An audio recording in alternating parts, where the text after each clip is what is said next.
Bismillahirrahmanirrahim. Kali ini kami akan membagikan sebuah doa andalan. Pengamal ini mustahil miskin, mustahil melarat, mustahil bangkrut, mustahil hidupnya selalu susah, ruwet, kesulitan, mustahil banyak hutang, mustahil hajatnya tidak tercapai. Karena apa? Bukan sekedar ulama yang menjamin sahabat kepada doa ini, namun lantaran doa ini maka makhluk Allah kita semua ini dianugerahkan rezeki, diberi rezeki karena sebab doa ini. Jika doa ini tidak pernah dibaca atau tidak dibaca, maka dipastikan tidak akan Allah anugerahkan rezeki kepada makhluk ini. Namun sebelum kami lanjut, kami jelaskan, jika ada sahabat yang mengetahui atau dijelaskan oleh seorang ulama yang lain dalam kitab yang lain, jangan dulu di-skip. Sebab di sini kami akan kupas tuntas waktu pembacaannya. Karena setahu kami di dalam kitab lain waktunya hanya satu. Jadi jika terlewatkan satu waktu, dia tidak bisa membaca pada waktu yang lain. Namun sesungguhnya amalan ini adalah ada pada 3 waktu. Satu terlewatkan masih ada lagi, dan terlewatkan masih ada lagi. Namun di antara 3 ini ada waktu yang terbaik sahabat. Bismillahirrahmanirrahim.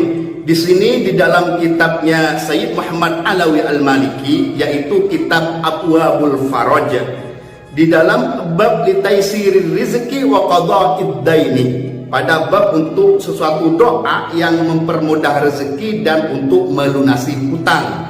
Di sini dijelaskan kaifa ta'tika dunya ragimah, yaitu bagaimana agar supaya dunia itu datang kepadamu dengan mudah, dengan ringan. Ani bin Umar anna rajulan, diriwayatkan dari Ibnu Umar bahwasanya ada seseorang lelaki qala, berkata kepada Nabi Muhammad sallallahu alaihi wasallam, ya Rasulullah, wahai kanjeng Nabi, inna dunya, sesungguhnya dunia, adbarat, berpaling, anni, dari saya, watawallat, dan melarikan diri, tidak mau kepada saya. Ya Rasulullah, ini dunia begini kepada saya, berpaling seolah-olah melarikan diri dari diri saya. Qala, maka Nabi Muhammad sallallahu alaihi wasallam menjawab lahu, kepada seorang laki-laki itu, fa aina anta min salatil malaikah wa tasbihil khalaiq, bagaimana kamu atau kemana kamu dengan solawatnya malaikah, solatnya malaikah dan tasbihnya makhluk-makhluk. Wabihi yurzaqun, dengan solatnya malaikat ini dan tasbih-tasbihnya para makhluk ini, dengan ini semua yurzaqun, diberi rezeki. Kalian semua makhluk itu diberi rezeki. Lantas Rasulullah sallallahu alaihi wasallam melanjutkan, kul, katakan, inda tulu'il fajri, ketika matahari tulu atau terbit matahari, maka katakan solatnya malaikah dan tasbihnya para makhluk, yaitu doanya subhanallah wa bihamdihi subhanallahil azim astaghfirullah. Jadi subhanallah wa bihamdihi subhanallahil azim astaghfirullah, ditambahin astaghfirullah, subhanallah wa bihamdihi subhanallahil azim astaghfirullah. Maka katakan ini ketika terbit matahari mi'ata marrah, 100 kali. Ketika terbit matahari, katakan ini, doa ini 100 kali. Ta'tika dunya saghirah, maka akan datang dunia kepadamu dengan sangat ringan, enteng, dan mudah sekali, nggak ada artinya. Nah, yang kami bilang jangan skip di sini. Di dalam kitab Abwabul Faraj, waktunya yang dijelaskan hanya 1, yaitu ketika terbit matahari. Namun hal ini dijelaskan di dalam kitab I'anatul Talibin dengan gamblang waktunya. Di dalam bab salat, yaitu bismillahirrahmanirrahim, faidatun ukhra, ada faidah yang lain. Waradat anin Nabi sallallahu alaihi wasallam, datang hal ini dari Nabi Muhammad sallallahu alaihi wasallam, fi ahadits sahihatin katsirah, di dalam beberapa hadis juga banyak dan sahih. Jadi hal ini datang dari Kanjeng Nabi dengan hadis yang sahih juga banyak seperti itu. Amara biha ba'da ashabihi. Kanjeng Nabi memerintahkan sebagian dari sahabat-sahabatnya untuk membaca doa ini litausi'atir rezeki, untuk keluasan rezeki, untuk banyaknya rezeki, keberkahan, kelimpahan rezeki. Qala ba'dul arifin, sebagian arif billah, para orang wali, wahiyah mengatakan, wahiyah mujarrabah, ini amalan sangat tajrib, terbukti fakta libastir rizki, untuk luasnya rezeki, al-zahir, rezeki yang zahir, wal batin, dan rezeki yang batin, dalam arti qanaah, tidak tamak, selalu bersyukur kepada Allah Subhanahu wa ta'ala, dan agamanya bagus. Seperti itu sahabat. Wahiyah, adapun doanya, hadih la ilaha illallah al-malikul haqqul mubin kulla yaumin mi'ata marrah. La ilaha illallah al-malikul haqqul mubin, la ilaha illallahul malikul haqqul mubin, setiap hari 100 kali. Titik, stop dari sini, berarti ini amalan lain. Jadi setiap hari la ilaha illallah al-malikul haqqul mubin, ini 100 kali juga bagus untuk kekayaan zahir dan batin dan kelancaran rezeki. Ini berbeda dengan yang tadi, subhanallah wa bihamdihi subhanallahil azim astaghfirullah. Ini salat malaikat dan tasbihnya para makhluk. Nah, baru selanjutnya pembahasan tentang ini. Subhanallah wa bihamdihi subhanallahil azim astaghfirullah kulla yaumin mi'ata marrah. Dan juga doa subhanallah wa bihamdihi subhanallahil azim astaghfirullah setiap hari 100 kali. Di dalam kitab I'anatul Talibin, ini juga membuatkan kaya secara zahir dan batin, dan mujarrab dan fakta. Namun untuk waktunya, subhanallah wa bihamdihi subhanallahil azim astaghfirullah, di sini dijelaskan wastahsana, dan menganjurkan, menyarankan, katsirun minal asyakh, banyak dari para syekh, para guru itu menganjurkan antakuna, agar dibaca doa subhanallah wa bihamdihi subhanallahil azim astaghfirullah baina sunnatas subhi wal faridah, di antara salat sunat subuh dan salat subuh. Jadi orang itu salat sunat subuh dahulu, baru setelah itu membaca subhanallah wa bihamdihi subhanallahil azim astaghfirullah dan salat subuh. Itu yang istihsanah oleh ulama atau disarankan. Yang terbaik waktunya setelah sholat sunat subuh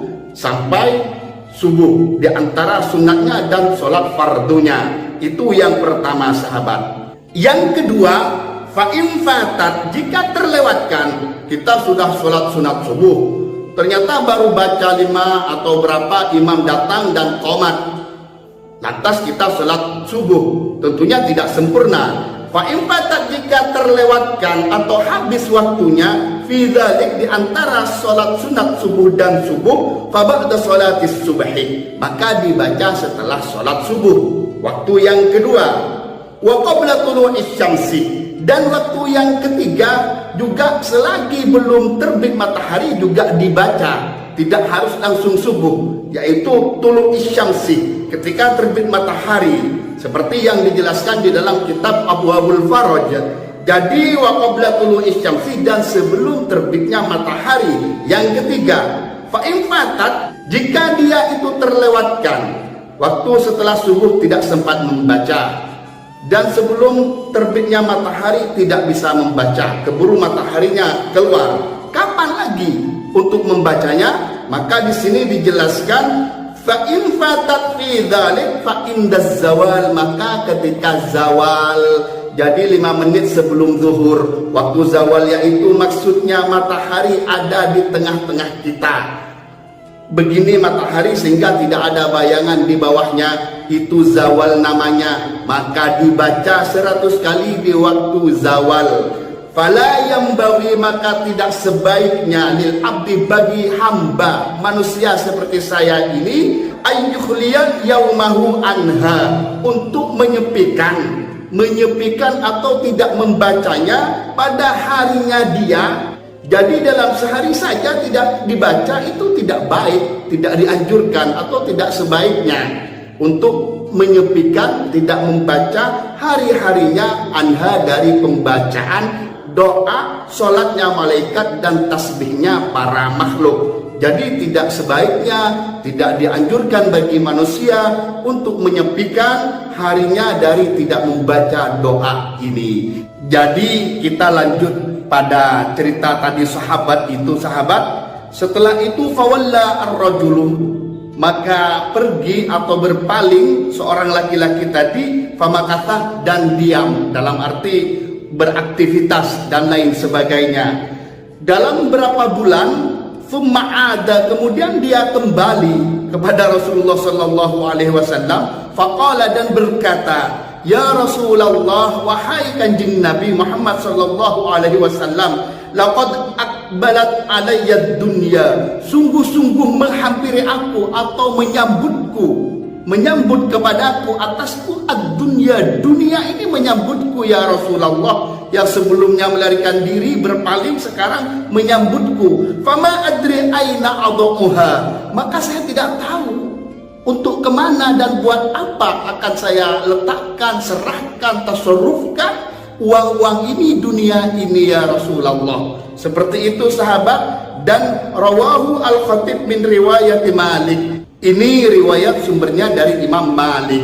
Jadi begini sahabat ya, dalam kisah lengkapnya ini sebenarnya begini. Sahabat itu awalnya memelihara seperti kambing dan selalu rugi sahabat, padahal benar-benar bekerja, dikasih makan dan berdagang, namun rugi, kerja ini bangkrut dan lain sebagainya. Akhirnya mengeluh kepada Rasulullah.